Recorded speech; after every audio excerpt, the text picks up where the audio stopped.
परमार्थ की पगडंडी, रॉय के साथ रोचक कथाएं।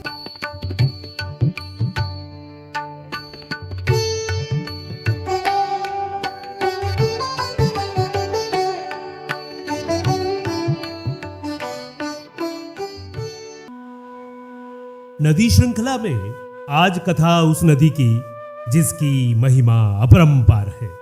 जिस प्रकार से मां गंगा को हिंदू धर्म में विशेष स्थान प्राप्त है, वैसे ही इस नदी को भी वही अलौकिक स्थान प्राप्त है। गंगा के समान ही इस नदी में स्नान करने से भी पुण्य की प्राप्ति होती है, पाप नष्ट हो जाते हैं। तो आइए आज सुने कथा मां नर्मदा की। पौराणिक मान्यताओं के अनुसार एक बार भगवान शिव घोर तपस्या में लीन थे। तब उनके पसीने से नदी नर्मदा का जन्म हुआ। उस समय भगवान शिव मैखल पर्वत पर थे।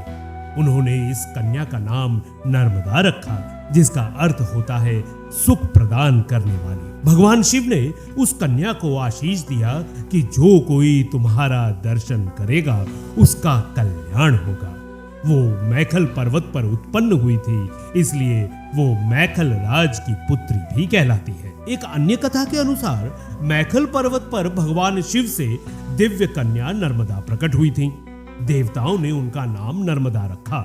उन्होंने हजारों वर्षों तक भगवान शिव की तपस्या की, जिससे भोलेनाथ अत्यंत प्रसन्न हुए। फिर उन्होंने नर्मदा को पाप नाशनी का आशीष दिया।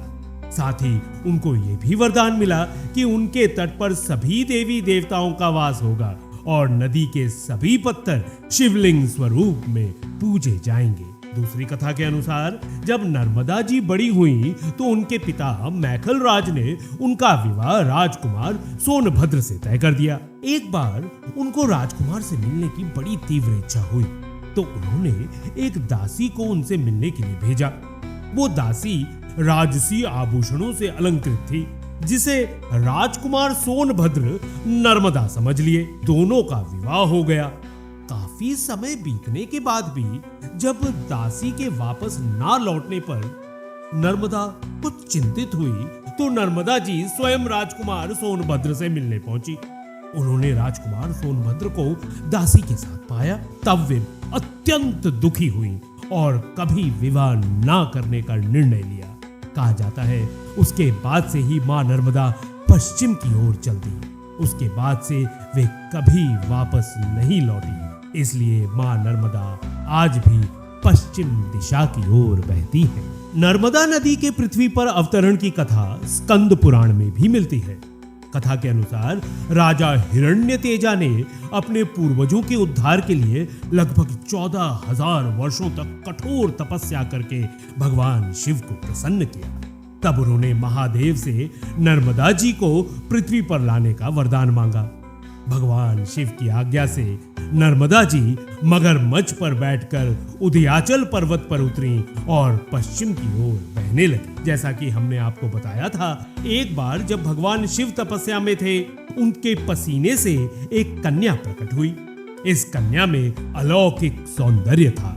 तब भगवान शिव और माता पार्वती ने उनका नामकरण करते हुए कहा कि तुमने हमारे मन को अत्यंत प्रसन्न कर दिया है, इसलिए आज से तुम्हारा नाम नर्मदा होगा। नर्मदा का शाब्दिक अर्थ है सुख देने वाली। वहीं एक अन्य पौराणिक कथा के अनुसार देवताओं और राक्षसों के बीच कई बार युद्ध हुए, इसलिए देवता भी पाप के भागीदार बन गए। इस समस्या को लेकर सभी देवता भगवान शिव के पास गए और उनसे इसका समाधान पूछने लगे। इस पर भगवान शिव ने देवताओं के पाप धोने के लिए मां नर्मदा की उत्पत्ति की। नर्म यानी सुख और दा यानी देने वाली। कहते हैं तपस्या में बैठे भगवान शिव के पसीने से नर्मदा प्रकट हुई थी और नर्मदा ने प्रकट होते ही अपने अलौकिक सौंदर्य से ऐसी चमत्कारी लीलाएं प्रस्तुत की कि खुद भगवान शिव और माता पार्वती भी चकित रह गए। तभी उन्होंने नामकरण करते हुए कहा था, देवी तुमने हमारे हृदय को हर्षित कर दिया, इसलिए तुम्हारा नाम हुआ नर्मदा। इसका एक नाम रेवा भी है, लेकिन देवी नर्मदा ही सर्वमान्य है। मैखल पर्वत पर भगवान शंकर ने 12 वर्ष की दिव्य कन्या को अवतरित किया। महारूपवती होने के कारण विष्णु आदि देवताओं ने इस कन्या का नामकरण नर्मदा किया था, ऐसी एक पौराणिक कथा भी प्रचलित है। इस दिव्य कन्या नर्मदा ने उत्तर वाहिनी गंगा के तट पर काशी के पंचक्रोशी क्षेत्र में 10,000 दिव्य वर्षों तक तपस्या करके प्रभु शिव से कुछ ऐसे वरदान प्राप्त किए जो कि अन्य किसी नदी के पास नहीं है। जैसे प्रलय में भी मेरा नाश न हो, मैं विश्व में एकमात्र पाप नाशिनी नदी के रूप में प्रसिद्ध रहूं, मेरा हर पाषाण नर्मदेश्वर शिवलिंग के रूप में बिना प्राण प्रतिष्ठा के पूजित हो और मेरे यानी नर्मदा तट पर शिव पार्वती सहित सभी देवता निवास करें। प्राचीन धर्म ग्रंथों में जिस रेवा नदी का जिक्र हुआ है वो भारत की एक पवित्र नदी नर्मदा ही है।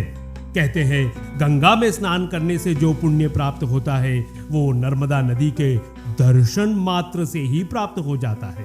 इस नदी का हर कंकड़ शंकर के समान है, जिसे नर्मदेश्वर महादेव के रूप में पूजा जाता है। जैसा कि हमने आपको बताया कि नर्मदा के विवाह योग्य होने पर मैकल ने उनके विवाह की घोषणा करवाई थी।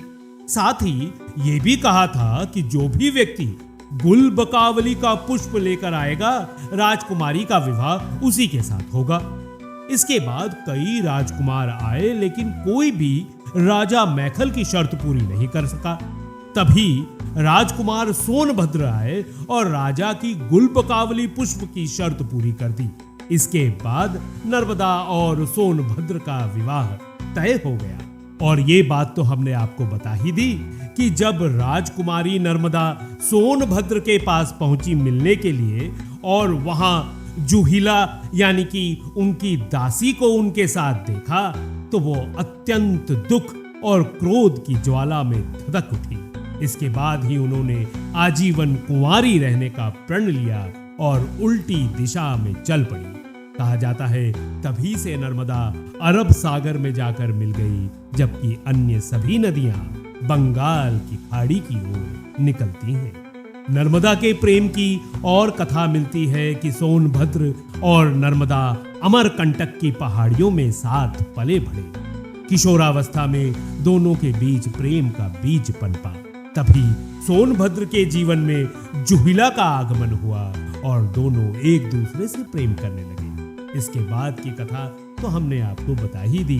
जब नर्मदा को ये बात पता चली तो उन्होंने सोनभद्र को काफी समझाया बुझाया, लेकिन वो न माने। नर्मदा ही इकलौती नदी है जिसकी परिक्रमा की जाती है। माघ मास के शुक्ल पक्ष की सप्तमी तिथि को नर्मदा जयंती मनाई जाती है।